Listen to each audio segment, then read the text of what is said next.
Hello and welcome to tutorial 224 Gold.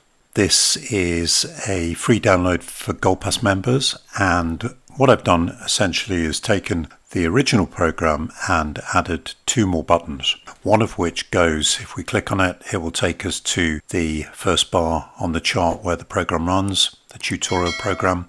If we click on the go to last, it takes us to the last bar of the chart, or at least the last bar on the chart is visible, which is updated as the program runs. And then if we go to the submit, for example, if we wanted to go to a bar in November, and it's a 15-minute chart incidentally, and click submit, then it will take us to the bar closest to that value, bearing in mind that on a 15-minute chart we're not going to have a 1536 bar.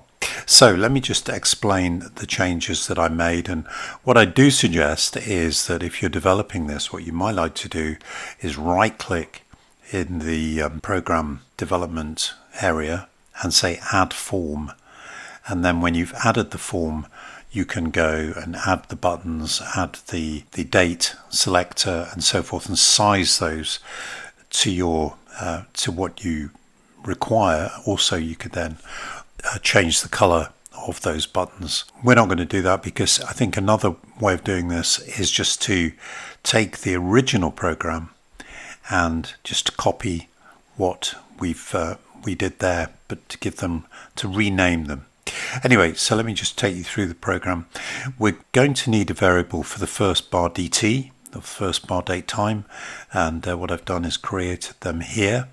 What I've also done in the first program, we just had one button. We've now got three buttons, so you can copy the variable names there, the button names, and then we're going to be scrolling to the values. So in the first one, we just scroll to the date time picker 1 value, or whatever it was in the first program.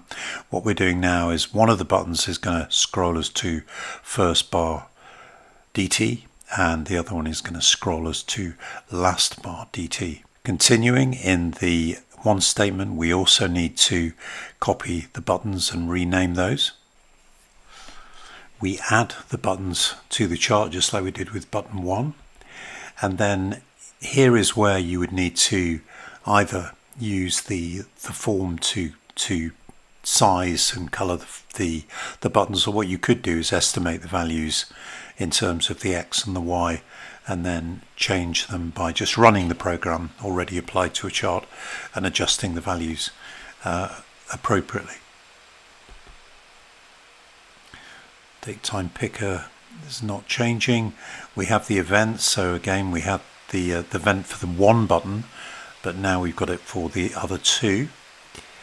And then the final thing that we need to do is to store the first bar DT and the last bar DT. Now this is a one statement. It runs on the first bar on the chart where the program runs, and so we can set that here just by saying first bar DT equals bar date time. As far as the last bar DT, this could change as the program is applied to the chart, because obviously new bars are being added to the chart. So what I've done is just had a statement outside the one statement, so it runs on every bar, and that says if it's the last bar on chart, then last bar DT equals bar date time. So that updates the last bar DT, and that is simple as the modified program is. Hopefully that might be useful to you. What I've done is made it available in the Gold Pass area for you to download, and thank you for being a Gold Pass member. Goodbye.